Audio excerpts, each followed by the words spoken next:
आणि आता पाहूयात सविस्तर महामुंबई। मुख्यमंत्री एकनाथ शिंदे हे जानेवारीच्या शेवटच्या आठवड्यामध्ये अयोध्येला जाणार आहेत। मुख्यमंत्री एकनाथ शिंदे यांच्या ठाण्यातील निवासस्थानी अयोध्या मंदिराचे मुख्य महंतांनी मुख्यमंत्र्यांची भेट घेतली आणि त्यांना अयोध्या भेटीचं निमंत्रण दिलेलं आहे। दरम्यान मुख्यमंत्र्यांनी अयोध्या दौऱ्याचं हे निमंत्रण स्वीकारलं देखील आहे। मुख्यमंत्री शिंदेंच्या या दौऱ्याचं नियोजन भाऊ चौधरी करतायत आणि आतापर्यंत उद्धव ठाकरे आणि आदित्य ठाकरे यांच्या सर्व अयोध्या यात्रेचं नियोजन भाऊ चौधरी करत आलेले होते। आता मुख्यमंत्री एकनाथ शिंदे यांच्या बाळासाहेबांची शिवसेना पक्षात प्रवेश केल्यानंतर भाऊ चौधरी यांच्या कामाला सुरुवात झालेली दिसतेय। मुख्यमंत्री एकनाथ शिंदे यांच्या अयोध्या दौऱ्याची जबाबदारी देखील आता भाऊ चौधरी यांच्याकडेच आहे। त्या दृष्टीने आज अयोध्या इथल्या शरयू आरती ज्या ठिकाणी होते तिथले महंत शशिकांत दास महाराज यांना घेऊन ठाणे इथल्या मुख्यमंत्र्यांच्या निवासस्थानी बाळासाहेबांच्या शिवसेनेचे सचिव भाऊ चौधरी दाखल झालेले होते।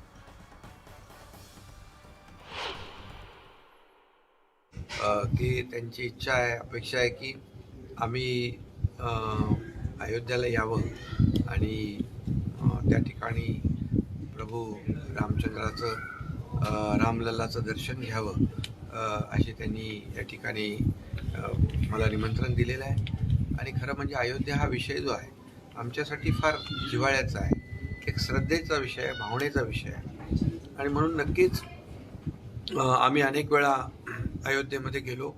अयोध्येत गेल्यानंतर एक वेगळं तिथे एक व्हायब्रेशन प्रत्येकाला अनुभवायला मिळतं। एक तिथलं एक पावित्र्य आहे, एक पॉझिटिव्ह व्हायब्रेशन आहे आणि जे काही तिथलं सगळं वातावरण आहे एक भारदस्त वातावरण त्या ठिकाणी अनुभवायला मिळते आणि त्यामुळे आता आमच्यासाठी हा अयोध्येचा विषय अतिशय जिव्हाळ्याचा झाला, अतिशय आत्मीयतेचा आणि श्रद्धेचा विषय।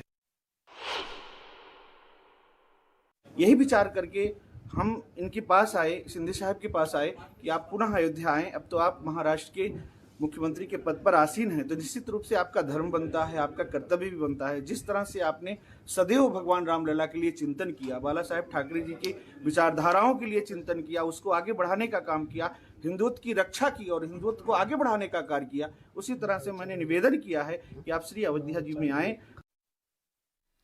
राष्ट्रवादी काँग्रेसचे नेते जितेंद्र आव्हाड हे पुन्हा एकदा वादात सापडल्यात। औरंगजेब हा क्रूर किंवा हिंदू द्वेष्टा नव्हता असं वक्तव्य जितेंद्र आव्हाड यांनी केलेलं आहे। औरंगजेब क्रूर नव्हता असं वक्तव्य करणाऱ्या आव्हाडांना औरंगजेबाचा पुळका आलाय का असा सवाल उपस्थित करण्यात येत होता। मात्र या संदर्भात चूक लक्षात आल्यावर आव्हाडांनी सारवासारव केली। ही सारवासारव करतानाही आव्हाडांनी आणखी एक चूक केली। औरंगजेबाचा मृत्यू हा नगरच्या भिंगारमध्ये झालेला असताना आव्हाडांनी औरंगजेबाचा मृत्यू हा औरंगाबादमध्ये झाल्याचं वक्तव्य केलं। एकूणच आव्हाडांनी केलेल्या वक्तव्यांवरून आव्हाडांचा इतिहासाचा अभ्यास कच्चा असल्याचं दिसून आलं।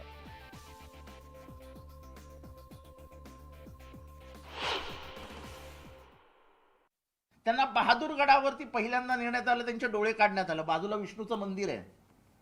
अफजल खान जर एवढा आपला औरंगजेबवर एवढा क्रूर आणि हिंदुद्वेष्टा म्हणजे जे काय म्हणायचंय ते, त्यांनी विष्णूचं मंदिरही तोडलं असतं। तिथनं त्यांना तुळापूरला नेण्यात आलं आणि म्हणजे पुढे काय झालं ते इतिहास तुमच्या डोळ्यासमोर आहे। शिवाजी महाराजांनी स्थापन केलेल्या स्वराज्यामध्ये औरंगजेबासारखा क्रूर सुलतान ह्याला एकदाही यश मिळू शकलं नाही। म्हणजे शेवटी औरंगजेबाचा मृत्यू दिल्लीला न होता औरंगाबादला झाला। त्यांनी अनेकदा शिवाजी महाराजांच्या स्वराज्यावर, संभाजी महाराजांच्या स्वराज्यावर क्रूर हल्ले करण्याचा प्रयत्न केला। त्यांनी अनेक सुफी संतांच्या हत्या केल्या, अनेक देवळं पाडली।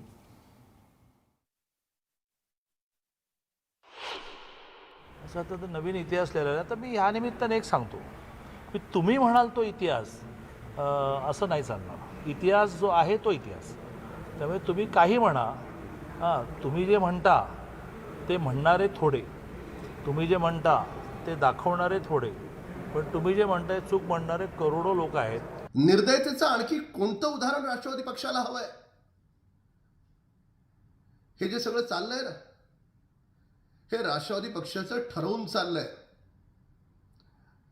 औरंगजेबाचा एका ठिकाणी उदो करायचा आणि दुसऱ्या ठिकाणी छत्रपती संभाजी महाराजांना कुठेतरी कमी लेखायचं. राष्ट्रवादी पक्षाने एक गोष्ट लक्षात ठेवावी, या महाराष्ट्राच्या भूमीत उदो फक्त संभाजी राजांचा, छत्रपती शिवरायांचा होईल, औरंगजेबाचा कधीच होणार नाही. कदाचित आव्हाड साहेबांसाठी वेगळा इतिहास कोणीतरी लिहिला असेल. इतिहासाबद्दल सुद्धा अनेक मतांतरे आहेत. फक्त आपल्याला सोयीचा इतिहास एवढाच अभ्यास आव्हाड साहेबांनी केला असेल. मुळात अशा पद्धतीने औरंगजेबाचं उदात्तीकरण करणं योग्य नाही आहे. प्रत्येक हिंदू धर्मीयाने या गोष्टीचा निषेध करणं गरजेचं आहे. मुंबई महापालिकेमधील भाजपचं पक्ष कार्यालय सुरू करण्याची मागणी भाजपकडून करण्यात आलेली आहे. भाजपच्या माजी नगरसेवकांनी या संदर्भात पालिका आयुक्तांना निवेदन दिलं. शिंदे आणि ठाकरे पक्षाच्या कार्यकर्त्यांमधील राड्यानंतर पालिकेतील सर्व पक्षीय कार्यालय सील करण्यात आलेली आहेत आणि आता भाजपचं पक्ष कार्यालय खुलं करण्यात यावं अशी मागणी भाजपच्या माजी नगरसेवकांनी केली आहे.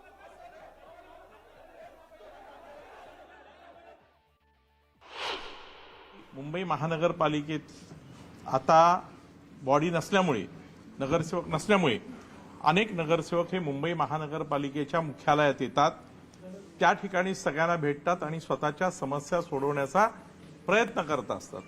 आमची विनंती अशी आहे की या सगळ्या समस्या सोडवण्यासाठी आणि त्याचबरोबर मुंबई महानगरपालिकेच्या इतर सगळ्या सुविधा आणि कारभारांची माहिती घेण्यासाठी सगळे माजी नगरसेवक किंवा नगरसेवकांना भेटायला येणारे मुंबईकर यांच्यासाठी ही कार्यालय आपण पूर्ववत सुरू करावीत अशा प्रकारची विनंती ही भारतीय जनता पक्षाच्या वतीने आम्ही त्या ठिकाणी आयुक्तांना केली. आयुक्तांनी आम्हाला सांगितलं की मी या विषयाकडे गांभीर्याने बघतो. घे भरारी अभियानाच्या सभा आणि मेळावे 5 जानेवारीपासून सुरू करण्याचे आदेश राज ठाकरे यांनी पदाधिकाऱ्यांना दिलेत आणि यावेळी पातळी सोडून वक्तव्य करू नका असा सल्लाही राज यांनी पदाधिकाऱ्यांना दिला. मनसेनं केलेली कामं लोकांपर्यंत पोहोचवा आणि विद्यमान नगरसेवकांना न केलेली कामही लोकांसमोर मांडा असंही राज ठाकरेंनी सांगितलं. घे भरारी अभियानानंतर राज ठाकरे यांची मुंबईमध्ये सभा होणार आहे.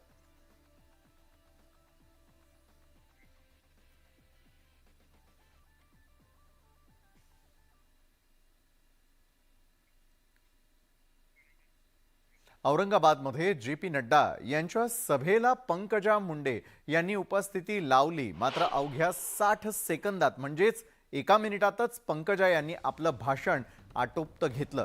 त्यामुळे पंकजा मुंडे पुन्हा एकदा नाराज असल्याच्या चर्चा सुरू झालेल्या आहेत. आधीच या सभेसाठीच्या निमंत्रण पत्रिकेवर पंकजा मुंडे यांचं नाव नसल्यानं राजकीय तर्कवितर्कांना उधाण आलेलं होतं. त्यामुळे पंकजा या सभेला उपस्थित राहणार की नाही याबाबतही चर्चा सुरू होत्या. मात्र पंकजा या सभेला उपस्थित राहिल्या. मात्र या सभेत 1 मिनिटात पंकजा मुंडे यांनी आपलं भाषण आटोपतं घेतलं. पंकजा यांना भाषणासाठी 2 मिनिटांची वेळ दिल्यानं पंकजा यांनी 1 मिनिटात आपलं भाषण आटोपतं घेतल्याची चर्चा सुरू आहे. नमस्कार.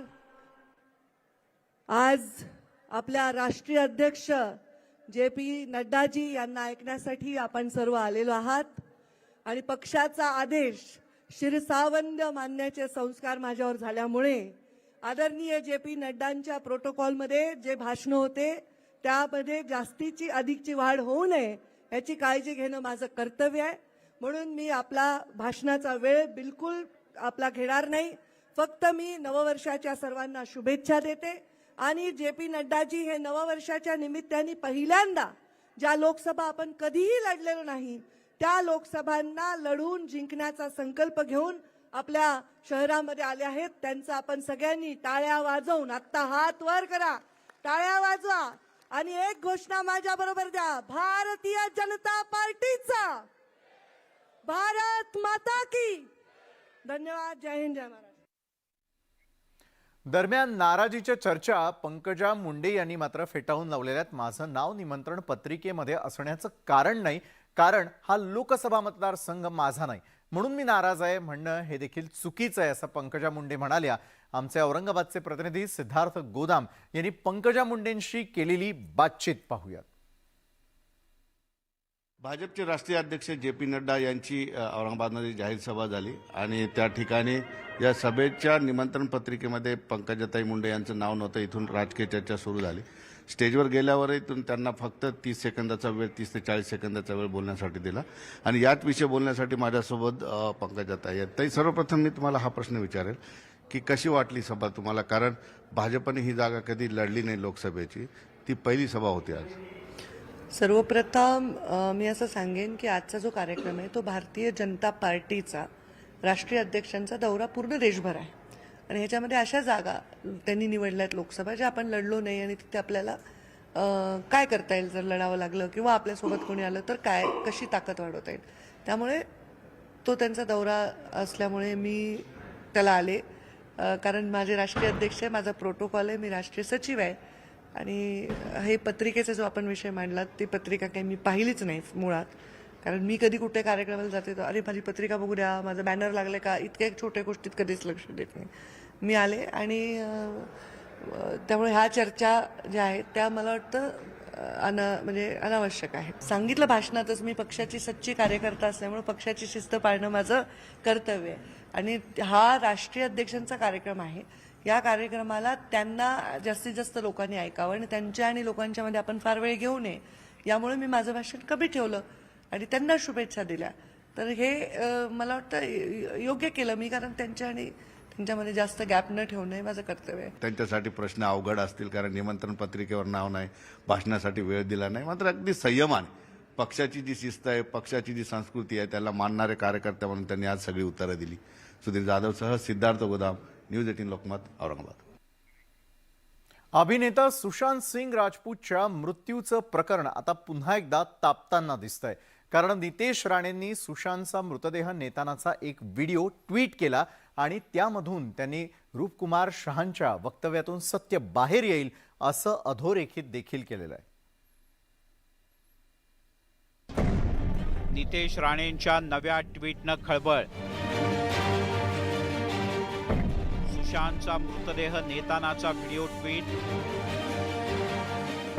बेबी पेंग्विन आता दूर नाही. राणेंच्या निशाण्यावर पुन्हा आदित्य. बॉलिवूडचा अभिनेता सुशांत सिंह राजपूत आत्महत्या प्रकरणी पुन्हा नव्यानं वाद सुरू झालाय. भाजपचे आमदार नितेश राणे यांनी सुशांतचा मृतदेह घेऊन जात असतानाचा एक जुना व्हिडिओ ट्विट केलाय आणि या ट्विटमुळे एकच खळबळ उडाली आहे. हा व्हिडिओ सुशांतचा मृतदेह शवविच्छेदनासाठी घेऊन जात असल्याचा व्हिडिओ असल्याचा दावा नितेश राणे यांनी केलाय. रूपकुमार शाह हे कूपर रुग्णालयाचे माजी कर्मचारी आहेत. नुकत्याच त्यांनी सुशांतच्या मृत्यूबद्दल काही धक्कादायक खुलासे केले. आता नितेश राणे यांनी हाच मुद्दा उपस्थित करत अप्रत्यक्षपणे आदित्य ठाकरे यांच्यावर टीका केली आहे. सकाळी जो व्हिडिओ ट्विटच्या निमित्ताने बाहेर आलेला आहे त्यावर हे निश्चित झालंय की रूपकुमार शहाजी हे त्या दिवशी कूपर हॉस्पिटलमध्येच होते. त्यांनीच पोस्टमॉर्टम केलाय आणि त्यांनी ज्या ज्या गोष्टी केलेल्या आहेत त्या गोष्टी आता SIT आणि CBIच्या निमित्ताने तपास होणार आणि बेबी पेंग्विन पर्यंत हा तपास पोचणार हे आता निश्चित झालेलं आहे. काही दिवसांपूर्वी शिंदे पक्षाचे खासदार राहुल शेवाळे यांनी लोकसभेत दिशा सालियन मृत्यू प्रकरणाचा मुद्दा उपस्थित केला आणि यानंतर याचे पडसाद राज्यातल्या नागपूरमधल्या हिवाळी अधिवेशनातही उमटले. उपमुख्यमंत्र्यांनी या प्रकरणी SIT मार्फत चौकशीचे आदेश दिलेत. अशातच सुशांतचं शवविच्छेदन करणारे कूपर हॉस्पिटलचे तत्कालीन कर्मचारी रूपकुमार शाह यांनी नुकतंच माध्यमांशी संवाद साधताना सुशांतच्या आत्महत्येप्रकरणी काही शंका उपस्थित केल्या होत्या. मी सांगितलं पोस्टमॉर्टम करताना व्हिडिओ शूटिंग करा, बरोबर करा. व्हिडिओ शूटिंग तर काय काढली नाही, मला तसंच काम करून व्हिडिओ पोस्टमॉर्टम करायला सांगितलं. दमदाटी झाली माझी, त्याच्यामुळं मला काहीच करता नाही आलं की बाबा ह्याच्याबद्दल काय करावं. आता सुशांत सिंगचं मर्डर झाले हे एकच की ते जे हँगिंगचे असतात ते हँगिंगला तशी वण वगैरे काही नव्हतेच आणि त्याचा गळा दाबून मारण्यात आलेला हे ते फोटो जे पोलिसांनी फोटो काढले त्याच्यावरती पण सिद्ध होऊ शकतं. रूपकुमार शहा यांच्या वक्तव्यानंतर आणि राणे पितापुत्रांकडून या प्रकरणी वारंवार केल्या जाणाऱ्या वक्तव्यांमुळे सुशांतचं मृत्यू प्रकरण पुन्हा एकदा चर्चेत आलंय. खरं सत्य काय ते SITच्या चौकशीतूनच समोर येईल अशी अपेक्षा आहे. Bureau report, news 18 Lokmat. Break नंतर महामुंबईमध्ये आपल्या सगळ्यांचं पुन्हा एकदा स्वागत. उर्फी आपल्या विचित्र स्टाईल स्टेटमेंटमुळे नेहमी चर्चेत असते, पण उर्फी अश्लील पद्धतीनं सार्वजनिक ठिकाणी कपडे परिधान करत असल्याची टीका करत चित्रा वाघ यांनी थेट तिला अटक व्हावी यासाठी मुंबई पोलिसात तक्रार दाखल केलेली आहे. आणि पाहूयात याविषयीचाच आमचा हा महामुंबई रिपोर्ट.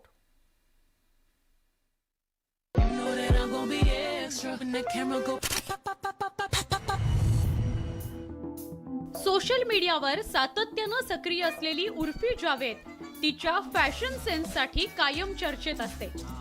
तिनं घातलेल्या चित्रविचित्र कपड्यांसाठी तिला सोशल मीडियावर नेहमीच ट्रोलही केलं जातं. मुंबईच्या रस्त्यांवरून चित्रविचित्र कपड्यांमध्ये बिनधास्त वावरणारी उर्फी आता राजकारण्यांच्या रडारवर आली आहे. 2022 मध्ये सोशल मीडियावर सातत्यानं चर्चेत असणाऱ्या उर्फीवर नवीन वर्षात नवं संकट ओढावलंय. भाजप नेत्या चित्रा वाघ यांनी उर्फीवर कारवाई करण्याची मागणी मुंबई पोलिसांकडे केली आहे. तसंच त्यांनी उर्फीला थेट इशारा दिलाय. आता तर पोलिसांना सांगितलंय, तक्रार केलीये, मी स्वतः त्याचा फॉलोअप करते. आज ट्विट केलंय, उद्या मला जर कुठे भेटली तर तिथे थोबडवीन पहिल्यांदा आणि नंतर ट्विट करेन. काय व्हायचं ते होऊ द्या. व्यक्ती स्वातंत्र्य सगळ्याला आहे, आम्ही त्याचा सन्मान करतो. पण म्हणून तुम्ही काय नाममात्र कपडे घालून रस्त्यावरती फिरायचं? सार्वजनिक ठिकाणी अशा पद्धतीचे चाळे आम्ही चालू देणार नाही. तर दुसरीकडे चित्रा वाघ यांच्या इशाऱ्यावर उर्फीनं ट्विट करत पलटवार केलाय. मला ट्रायल किंवा हा मूर्खपणाच नकोय. जर तुम्ही तुमची आणि तुमच्या कुटुंबियांची संपत्ती जाहीर केली तर मी जेलमध्ये जाण्यास तयार आहे. एक राजकारणी किती आणि कुठून पैसा कमावतो हे आधी जगाला सांगा. वेळोवेळी तुमच्या पार्टीतील काही पुरुष कार्यकर्त्यांवर शोषणाचे आरोप झाले, याविषयी तुम्ही कधीच काही करताना दिसल्या नाहीत. विचित्र फॅशनमुळे उर्फी जावेद नेहमी चर्चेत असते. तिनं फॅशन म्हणून परिधान केलेल्या प्रत्येक कपड्याची सोशल मीडिया तसंच माध्यमांकडूनही दखल घेतली जाते. मात्र आता चित्रा वाघ यांच्या तक्रारीनंतर तिच्यावर पोलीस कारवाईची टांगती तलवार आहे. तर चित्रा वाघ यांच्या इशाऱ्यानंतरही उर्फी जावेदची बिनधास्त अदा पाहायला मिळणार का, हेही बघणं महत्त्वाचं आहे.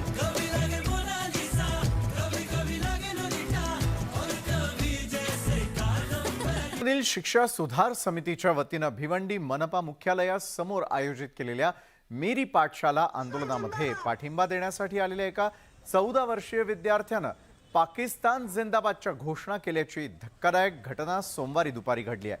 आणि या घोषणेनंतर परिसरामध्ये मात्र एकच खळबळ उडाली असून घटनास्थळी पोलीस दाखल देखील झाले होते. पोलिसांनी हे आंदोलन उधळून लावत 17 आंदोलकांना ताब्यात घेतलं, ज्यात 3 महिला आणि 14 पुरुष आंदोलकांचा समावेश होता.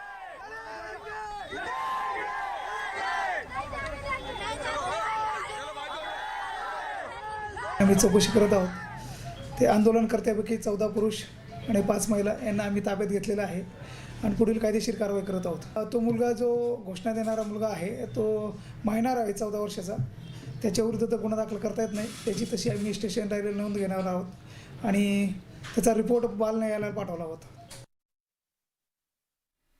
वसईच्या भाताणे पांढरतारा पुलाचं बांधकाम रखडलं आणि पावसाळ्यामध्ये पूल खचल्यानं अनेक गावांचा संपर्क तुटतो आणि त्यामुळे स्थानिकांकडून तत्काळ पुलाचं बांधकाम करण्याची मागणी करण्यात आली. दरम्यान तानसा नदी पात्रामध्ये मोठ्या वाळू माफियांनी सक्शन पंपानं वाळू उपसा होत असल्यानं किनारपट्टी धोक्यात आहे आणि त्यामुळे या ठिकाणचा रस्ता देखील खचला. इथला आढावा घेतला आमचे प्रतिनिधी विजय देसाई यांनी. वसईतील भाताणे पांढरतारा पूल पाण्याखाली गेल्यानंतर 6 ते 7 गावांचा संपर्क तुटतो. मी आता भाताण्याच्या तानसा नदीवर आला. आपण ही दृश्य जर पाहिली, हा जो रस्ता आहे तो पूर्णतः खचलेला आहे. मोठ्या प्रमाणात या ठिकाणी हा रस्ता खचल्यामुळे येथील गावकऱ्यांना पावसाळ्यात जायचं कसं हा प्रश्न पडतो. 15 ते 20 किलोमीटरचा फेरा घालून या ठिकाणी गावकऱ्यांना दुसऱ्या मार्गाचा अवलंब करावा लागतो. अनेक मुलांना शाळेत जाण्यासाठी सुद्धा याचा त्रास सहन करावा लागतो. हा जर रस्ता आपण जर पाहिला, हा डांबरी रस्ता आहे. या डांबरी रस्ता पूर्णतः या नदीमध्ये गेलेला आहे, खचलेला आहे. हा समोरचा जो पांढरतारा पूल आहे हा पाण्याखाली गेल्यानंतर येथील आडणे, भाताणे, शिवणसई, हत्तीपाडा, काजूपाडा या सर्व गावांचा संपर्क या ठिकाणी तुटतो आणि मोठ्या प्रमाणात लोकांचं नुकसान होतं. या ठिकाणची शेती सुद्धा मोठ्या प्रमाणात वाहून गेलेली आहे. या ठिकाणच्या घरांना सुद्धा धोका निर्माण झाला. जर या ठिकाणी संरक्षण भिंत बांधली तर कुठेतरी या गावकऱ्यांचा असेल किंवा रहिवाशांना दिलासा मिळू शकतो. या ठिकाणी विद्यार्थी आणि रुग्णांना सुद्धा याचा त्रास सहन करावा लागतो. हे जर पूर्ण खचलेलं या ठिकाणी जर संरक्षण भिंत बांधली तर मोठ्या प्रमाणात शेतकऱ्यांना आणि येथील येणाऱ्या जाणाऱ्या लोकांना सुद्धा त्याचा लाभ होईल. याकडे आता शासन कसं पाहतं हे आता पाहावं लागेल. विजय देसाई, न्यूज 18 लोकमत, भाताणे.